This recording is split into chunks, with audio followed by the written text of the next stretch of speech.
Hey everyone, it's Victor here, and today I'm going to talk about something that is very, very important to me, very close to my heart, something that I've wanted to make a video about for a while, and something I've not talked about in a long time.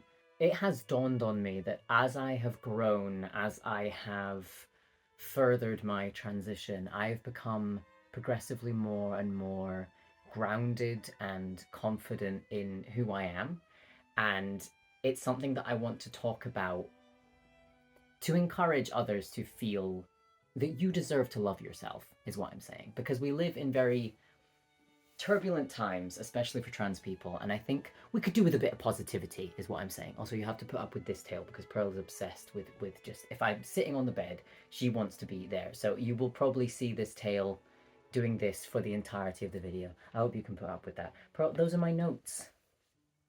Those are my notes. They're not a cat bed.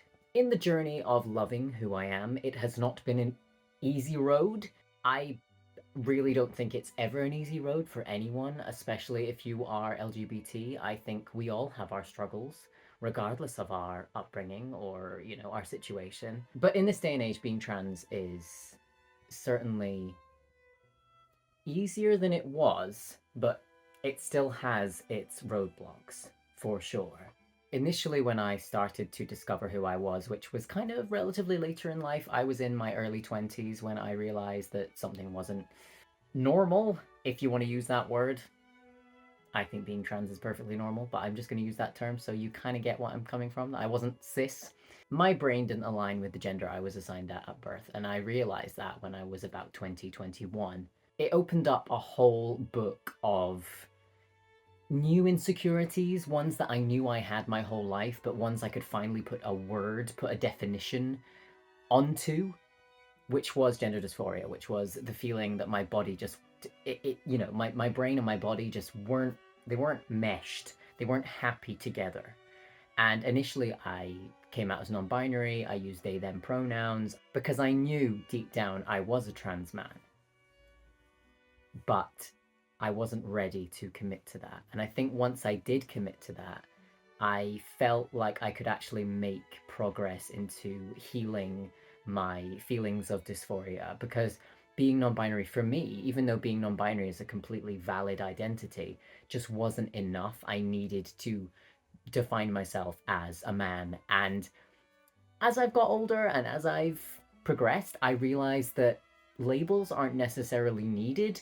Not for me anyway. I don't feel necessarily like desperate to define my gender as desperate as I was initially, because I needed that label to ground me, to give me some kind of identity so that I could transform, so I could transcend and become who I really was. I needed that. I needed that label in that time. Now I consider myself more just androgynous, an androgynous creature, more on the masculine side. But again, that's just like, that's how I feel inside. I don't need people to know that. And this is what I want to talk about. Some people do not see me as my gender. And in all honesty, I don't care. I literally don't care anymore. I've reached a point where I feel grounded in myself enough to not care about what they think. And that's a privilege, because I've not always been that way. And this is what I'm saying. It has been a struggle to get to this point. I feel like I've healed from that initial feeling of dysphoria, feeling like out of place, feeling like I didn't belong, feeling like my body was no good, that no one would love me. And maybe that's because I'm in a stable relationship, or maybe that's just because I love myself. I love my body, and I've reached that point where I've accepted who I am. Because, for example, I was in a restaurant the other day, and I was there with my partner, Teddy, who some of you may have met, some of you may have not. But he's much more masculine presenting than I am. I'm much more like, flamboyant, long hair, makeup, jewelry. I hold myself much more femininely, if you want to put a term on it, than he does. And we're sitting at a table, and we're sitting opposite, table for two, clearly together. And people often put me in the role as the woman because I've got long hair. So every time the restaurant staff were coming over, they were like, Madame, would you like this thing with a lady, madam, she?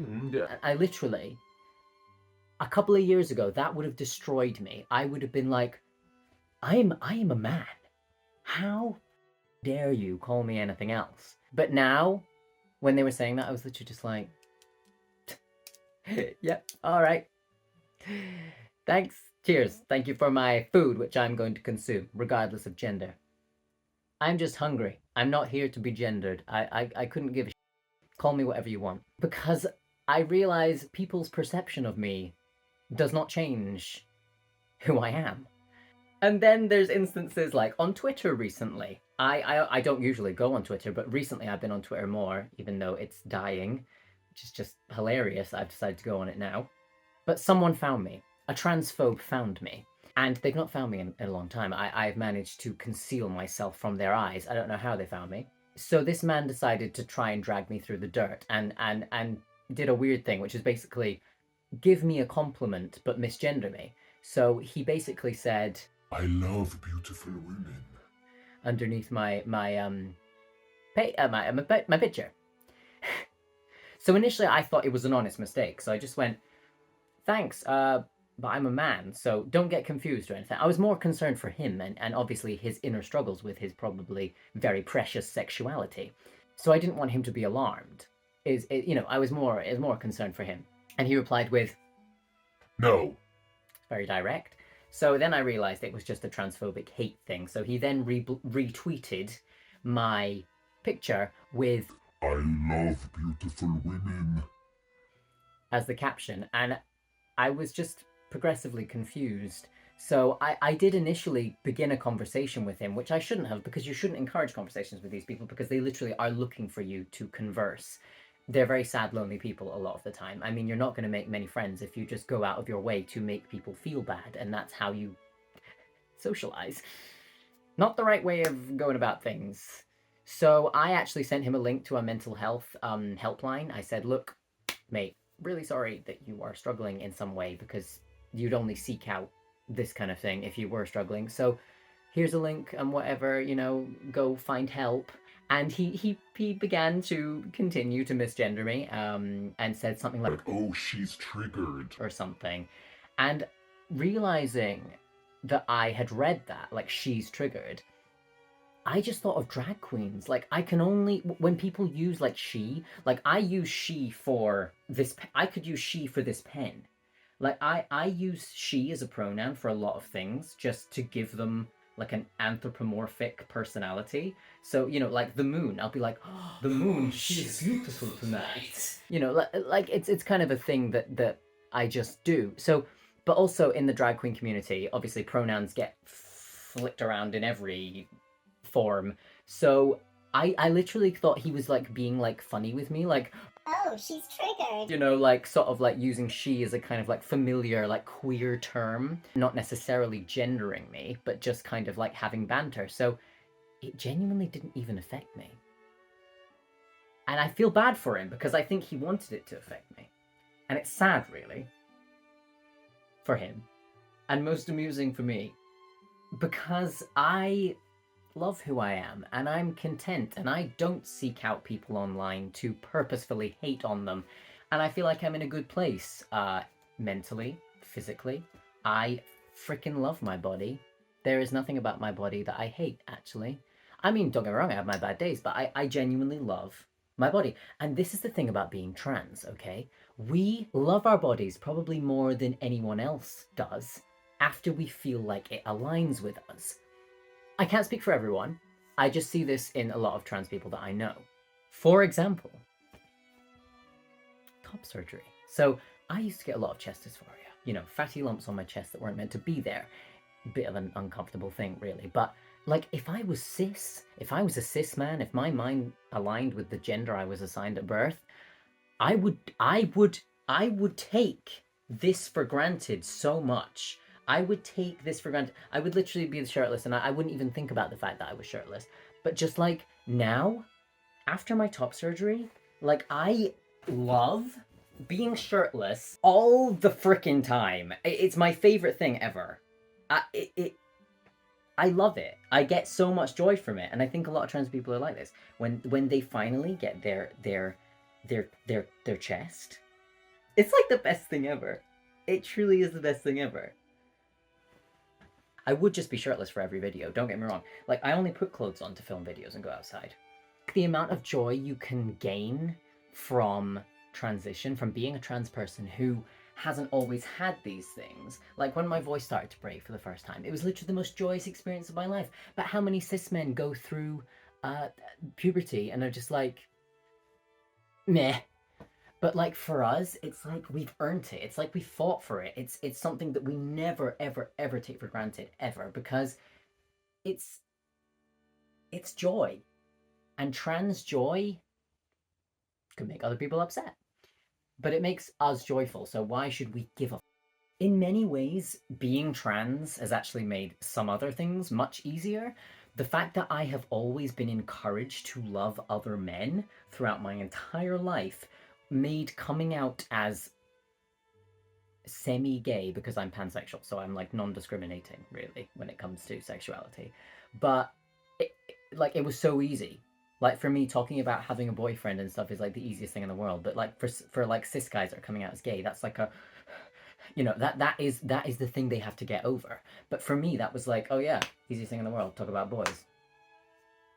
So that was easy. Obviously, the whole loving girls thing when I was younger was a little bit more of a kind of like, ooh. But now that's even more accepted in this gender that I am perceived as by other people. So if I talk about, I feel more nervous talking about loving women than I do talking about loving men, even though to society's eyes, me talking about loving women is much more like, yes, this is good. This is what we want.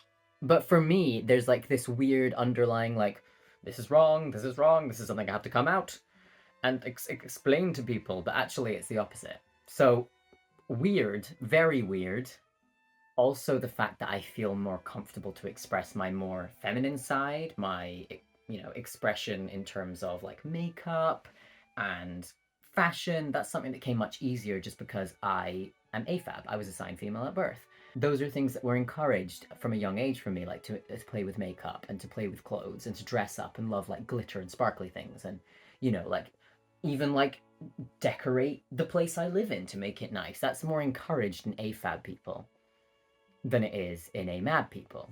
Being a trans man, there's a lot of things that have been easier because when you're brought up AFAB, it's a much freer upbringing. In some ways. In other ways, not. In terms of expressing yourself, it is. But in terms of etiquette, it's not. So, you know, like sitting like that, sitting with your legs open, that's something that you just weren't allowed to do. You know, it had to be this. Oh, hi, Grayson. That's good timing. That's the thing, you know, whereas like, you know, AMAB people are like, yeah, sit with your legs open. Man spread. It's so weird. All of these things are all like built into society, but we don't even realize until we think about it. Until we think about how AFAB people are brought up in comparison to how AMAB people are brought up. Are you seeing this?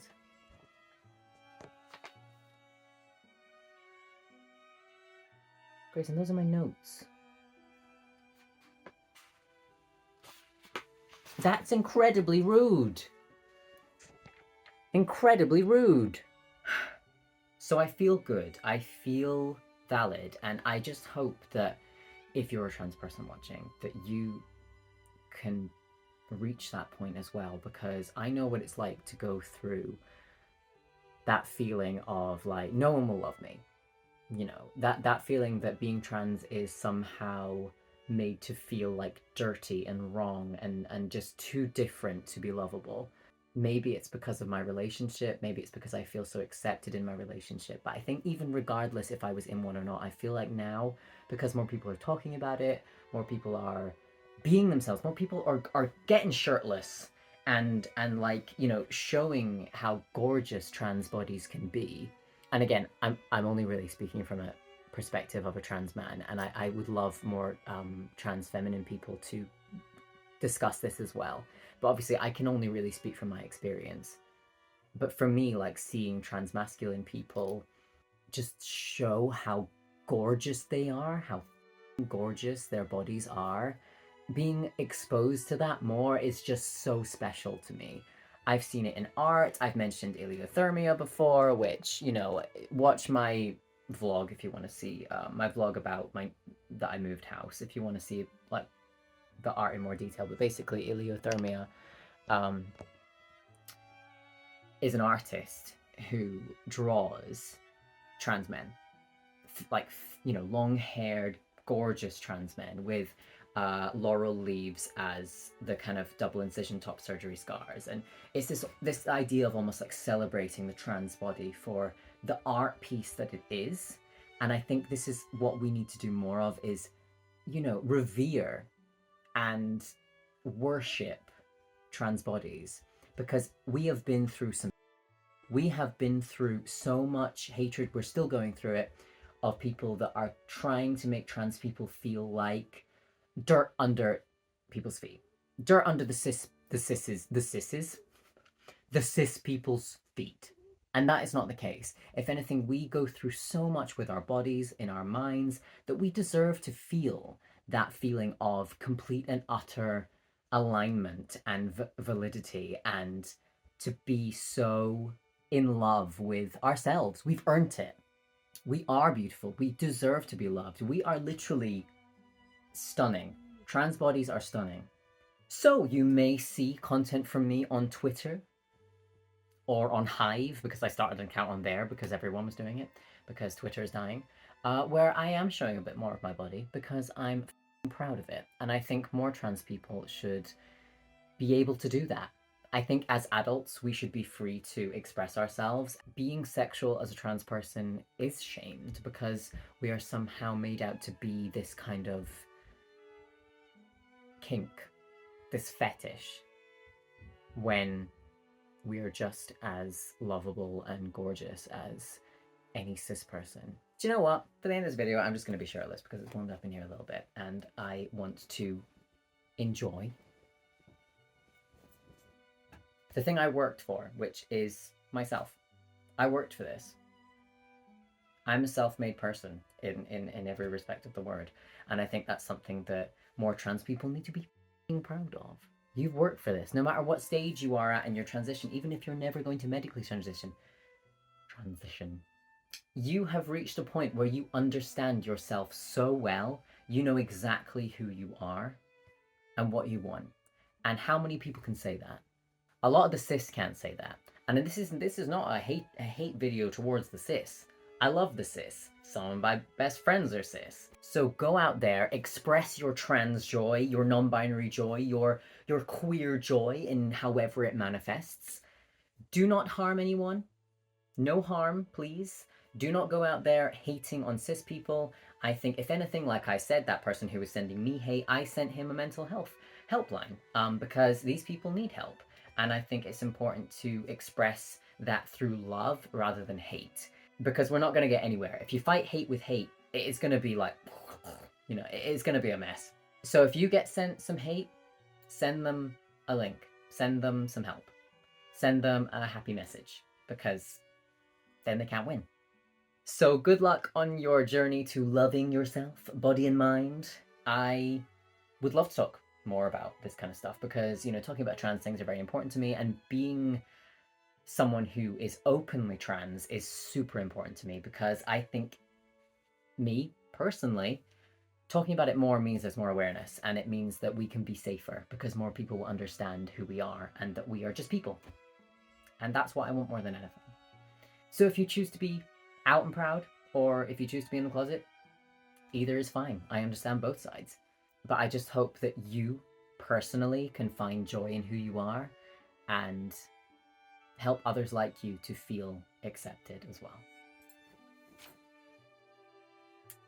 But anyway, for now, thank you all so much for watching, and I will see you very soon.